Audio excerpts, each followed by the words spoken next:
અહીંયા બેઠેલી જેટલી દીકરીઓ છે ને, એ જાણે અજાણે પોતાના ગામની એકાદ શેરીમાં ગઈ હશે, કારણ કે એનો મૂંઝારોય હવે મૂંઝાઈ ગયો છે, એને બહાર આવવું છે. એના કેટલાય આંસુ સુકાઈ ગયા છે, એકાદ ખભો ને ખોળો મળે ને તો એને વહી જવું છે. પણ સ્ત્રીઓ નસીબદાર છે કે રડી શકે છે, પુરુષોના ભાગે તો એ સવલત નથી આવી. તમે જો આવી આટલું બધું દીકરીઓનું સન્માન થાય, કોઈ ગામે ભેગા કરીને એમ કીધું કે અમારે જમાઈઓનું સન્માન કરવું, એવું નહીં થાય, કરવું જોઈએ. પણ આમાં તકલીફ કેવી છે કે ઉપરવાળાએ સ્ત્રીઓને સરસ સામાજિક વ્યવસ્થાને પિયર નામનું સુખ આપ્યું છે, એટલે અમે સાસરેથી કંટાળીએ ને એટલે અમે પ્રેમથી એમ કહીએ કે હું મારી મમ્મીને ત્યાં જાઉં છું. હવે આ તો બિચારાને મમ્મીને ત્યાં જોઈ ક્યાં જાય, ત્યાં તો જઈ ન કે. હવે આપણે તમારે આમાંને કેટલા બધા હોય એ કદાચ જાહેરમાં એમ કે આનો સ્વભાવ જ આવો છે, તમે ફરિયાદ કરી શકો તમારા મમ્મી પાસે તમારા પતિની કે એનો સ્વભાવ આવો છે ને આવા છે ને આમ કરે ને તેમ કરે. હવે આમાંનો એક પણ ભાઈ પોતાની મમ્મી પાસે તમારી ફરિયાદ કરે તો આપણે તરત શું કહીએ, મા દીકરો આખો મંડી જ પડે, જ્યાં એક ક્ષણ ન મૂકે મારો વાંક કાઢવાની. તમે એ જ કરતા હતા જે એ લોકો કરે છે, પણ તમે કરો તો મન હળવું થયું કહેવાય, અને એ કરે તો ચોવટ કરી કહેવાય. જો તમે સમાનતાની વાત કરતા હો, તમે ઓળખની વાત કરતા હો, તમે સ્વતંત્રતાનો ઝંડો લઈને ફરતા હોય, તો આમને એટલી સ્વતંત્રતા આપો. હું મારી મમ્મી આગળ તારું બોલો, તાર મમ્મી આગળ મારું બોલશે, જા આપો, કયો.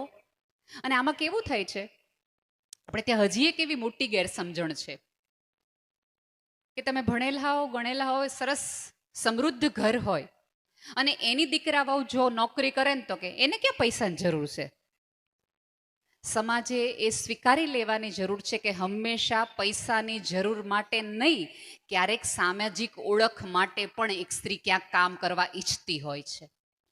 કારણ કે થાય છે એવું કે જે સ્ત્રી ઘર ઓઢીને બેઠી હોય, તમારા આખા કુટુંબનું સમજતી હોય, સંભાળતી હોય, સંતાનોને મોટા કરે, તમારા વ્યવહારો સાચવે સરસ મજાની રીતે, તમને સુખી સંપન્ન કરીને તમને ક્યાંક પહોંચાડે, પછી એવું બનતું હોય કે 40 વર્ષની 50 વર્ષની સ્ત્રીને તમે અચાનક પૂછે તે શું કર્યું છે જીવનમાં, તું જોતો ખરી બેનો કેટલું કેટલું આગળ વધે છે.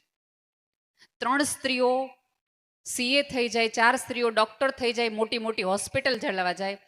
મને તો એમ એવા દ્રશ્યો જોવે છે કે લેડી ડોક્ટર પાસે હસબન્ડ વાઈફ બંને જાય, ડોક્ટરનું સરસ તપાસતી સ્ત્રી હોય, પછી વળતી વખતે સ્ત્રી પુરુષે જોયું ને કેવી હોશિયાર છે, ઘરે સંભાળે ને દવાખાનું સંભાળે છે.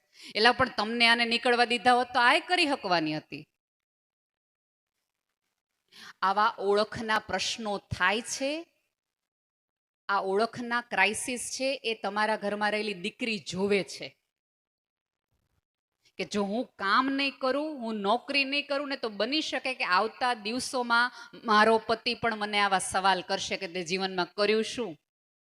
હવે એ તો કહેવાતું નથી કે તમારા આટલા વર્ષે મેં કંઈ નિવેદ મિસ નથી કર્યા, તમારા ઘરના અથાણા મેં નથી બગડવા દીધા, તમારા ઘરનું અનાજ મેં બગડવા નથી દીધું, તમારા આટલા મહેમાનોને મેં સાચવ્યા છે, તમે આટલા વર્ષ બહાર ગામ રહ્યા તો મેં તમારું ઘરને વ્યવહાર બધાય સાચવ્યા છે.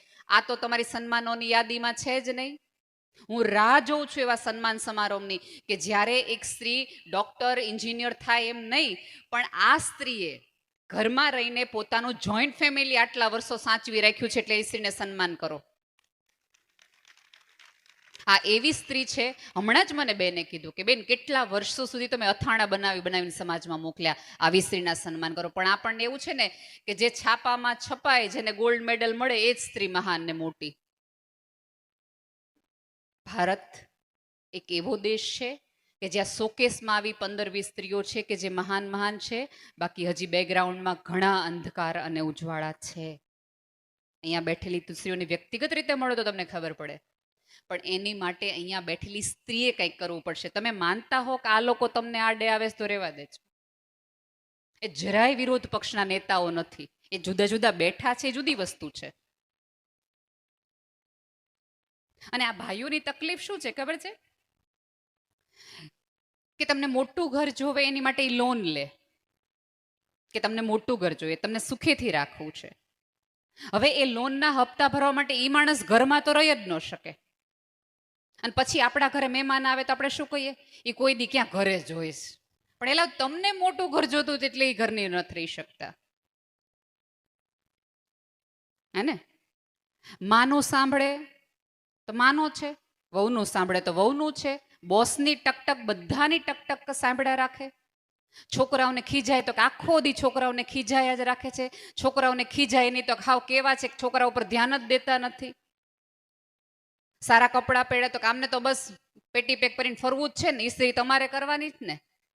હવે આ સાંભળીને એમ કે આપણે ઇસ્ત્રી વાળા કપડાં નથી પહેરે તો આજો લગર વગર હાલી નીકળ્યા, કાંઈ એમ છે? એ કઈ રીતે એમને સુખ નથી. પાડો તમારી હાટું જ છે. સાચી વાત છે ને?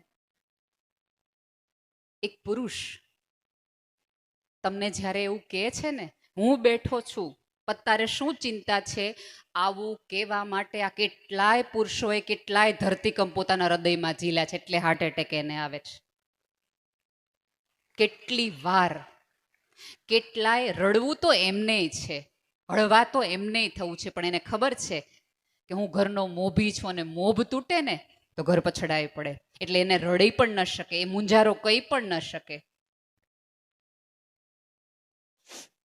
એક વખત એક ડોક્ટર પાસે એક બેન ગયા, એ કે હું બહુ બીમાર રહું છું, પતિને સાથે લઈને ગયા હતા. તો કે કેમ તમે બીમાર રહ્યો છો? કે મને રાત્રે ઊંઘ નથી આવતી. તો કે કેમ બેન તમને ઊંઘ નથી આવતી?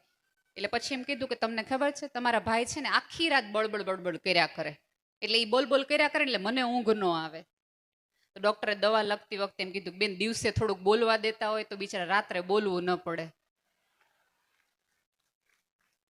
થોડુંક બોલવા દો, ખુલવા દો એમને.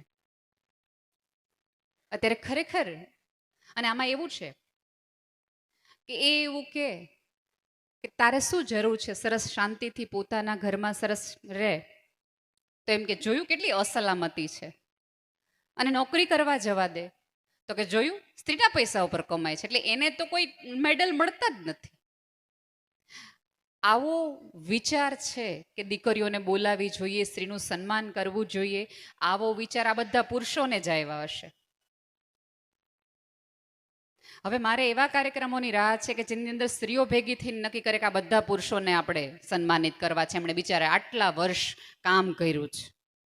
તમે જુઓ અહીંયા બેઠેલા આપણા બધા એવા હોય, સ્ત્રીઓ પાસે ફરિયાદની યાદી છે અને પુરુષો પાસે સાહસની યાદી છે. આમાંના 20, 30, 40 વર્ષના લગ્ન જીવન પછી આપણે એવું કહીએ કે આણે મને કરવા દીધું હોત ને તો અહીંયા હોત, આણે મને અહીંયા જવા દીધી હોત ને તો હું અહીંયા હોત, હું કંટાળી ગઈ આ ઘર સંભાળી, આ રસોઈ ને આ જ મહેમાન ને આ જ લોકોને આ જ કુટુંબને બહુ કંટાળો આવે છે. કંટાળો એને નહીં આવતો હોય? આમાંના કેટલાય વખત આપણે એવું બોલી કે ઘર મૂકીને ક્યાંક વયું જવું છે, એને નહીં વિચાર આવતો હોય ઘર મૂકીને.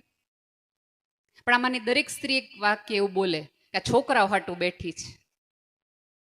પણ સાવ સાચું કહું, જો પુરુષને ખુલ્લા દિલે પૂછવામાં આવે ને તો વયું તો એને જાઉં છું, પણ એમને છોકરાની સાથે તમારોય વિચાર આવે કે આ બધું મૂકીને મારા ઘરે આવી છે એટલે મારે નહીં જવાય. એમને ઓફિસ જવાનો કંટાળો આવે છે, એને ઓલો ટકટક કરતો બોસ નથી ગમતો, એને ઘણી વાર એમ થાય એમના ભાગે તો રવિવારે નથી જેમ તમારા ભાગે રવિવાર નથી. કારણ કે રવિવારે એ ઘરે હોય અને તમને એવું કહે કે આજ ક્યાંય નથી જવું, એટલે આપણે એમ કે તમે તો આખું અઠવાડિયું બહાર હોય, અમે ક્યાંય જાય જ નહીં, એટલે અમને તો લઈ જ જાઓ. એટલે 6 દિવસ છે એ બોસનો ને 1 દિવસ છે પત્નીનો, એનો દિવસ જ નથી. સમસ્યા એમની પણ એટલી છે જેટલી તમારી છે. આપણે એવી ગેરસમજણમાં છીએ કે આ લોકો બધા સુખી છે ને અમને બધી જ મજા છે. કોઈ બહાર મજા નથી એવી. આની બહાર જાઓ ને દિવાલની બહાર, ત્યારે દરેક વ્યક્તિ શિકારીની જેમ તમારી સામે હોય, એ દરેક શિકાર એ પણ ઝીલે છે, અને ક્યારેક એમની રોકટોક છે એ આવા શિકાર નજરમાંથી આવે છે, અને ખબર છે કે કેટલી તકલીફ પડે છે. ક્યારેક એમને તમને કંજૂસ પણ લાગે. સમાજમાં આવા બધા મેળાવડા થાય ત્યારે થોડીક આવી સમાજની સમસ્યા ઉપર પણ પેરેલલ ધ્યાન આપો. આપણા ઘરની દીકરીઓ, આપણા સમાજની દીકરીઓ ક્યાં મૂંઝાય છે એના ઉપર નજર રાખીએ, સાથે સાથે આપણા આખા આ ગામની, પુત્રવધૂને કઈ સમસ્યા છે એ પણ બેસીને પૂછીએ, અને સાથે સાથે સાસુને પણ પૂછીએ તને શું વાંધો છે.